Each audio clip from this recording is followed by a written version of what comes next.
What is the supreme goodness always beneficial to others? Pacifying and completely subduing one's own difficult to tame mind.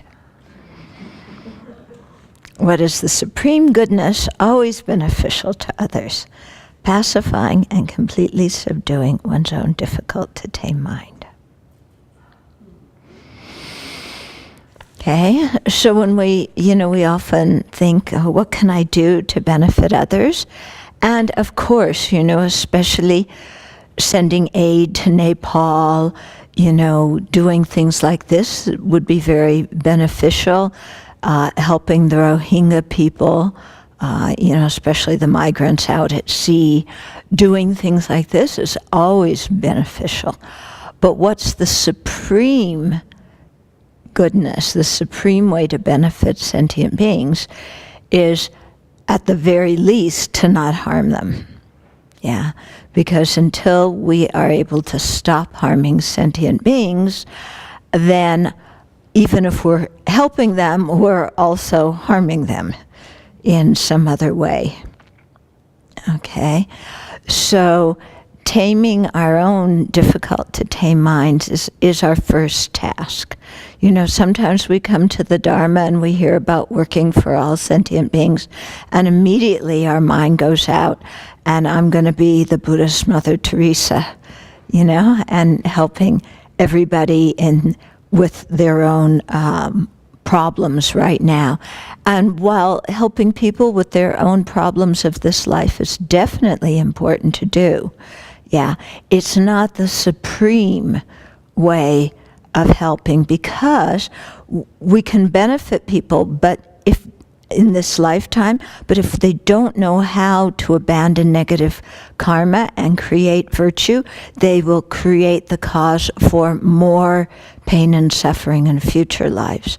So the best way really to benefit sentient beings is to teach them about the law of karma and its effects, and about the disadvantages of self-centeredness, because that way at least they can avoid the causes of harm and create the causes of happiness.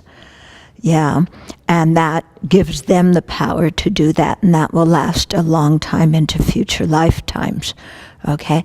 But to do that, we have to be able to do it ourselves, and when they talk about the four ways of attracting people and gathering disciples, one of them is practicing what you preach. Yeah, and so that's really important, if we're going to help sentient beings learn about karma, that we follow the law of karma ourselves. And if we teach sentient beings about subduing afflictions, that we are, trying to subdue our own afflictions ourselves. We may not be perfect in doing it, but we need to at least be trying. Yeah, and we need to own up to our own lack of being able to do it completely, rather than creating some kind of perfected image of, well, I'm almost Buddha, which is... Okay, so, when you think about the supreme charity to give to sentient beings, the charity of our love and compassion that extends equally, impartially to all sentient beings, that's kind of the best charity, to be able to respect each sentient being. Because very often for living beings, what's more important to them even than material goods to stay alive is just being respected. Yeah. Just being respected, acknowledged as a worthwhile human being is often much more important to people than having a meal. So being able in our mind to have respect for everybody is a great act of generosity, and showing that respect to others is really a great act of generosity. Yeah, the best way to create freedom in the world is to free our own mind from anger and hatred and jealousy and so on, because unless we free our minds from our own afflictions, how are we gonna benefit anybody? people will just be objects of all of our afflictions. Which doesn't benefit them, doesn't benefit us. Okay? So when it says, what is the supreme goodness always beneficial to others?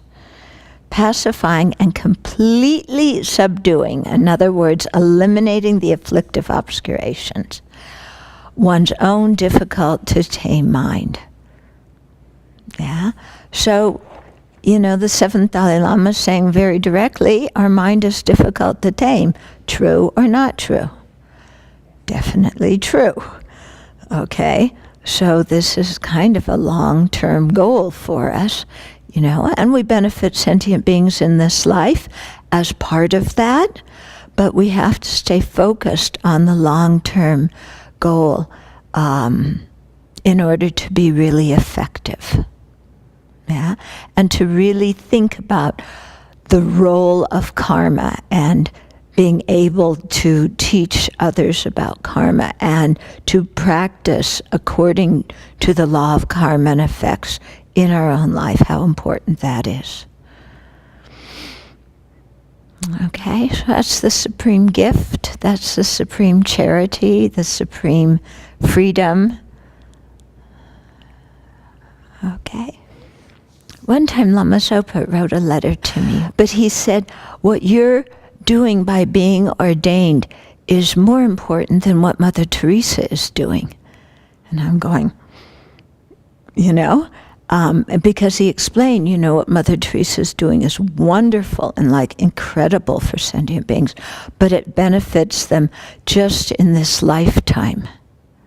Yeah, and you'd have no idea whether there's going to be any benefit, ripple benefit to them in future lifetimes. But he said when you're, keeping your vows as a monastic and trying to subdue your mind and really practicing, in the long term, maybe not in the short term, but in the long term, then that's going to work out to be more beneficial because you're going to harm fewer people and be able to do more good for sentient beings.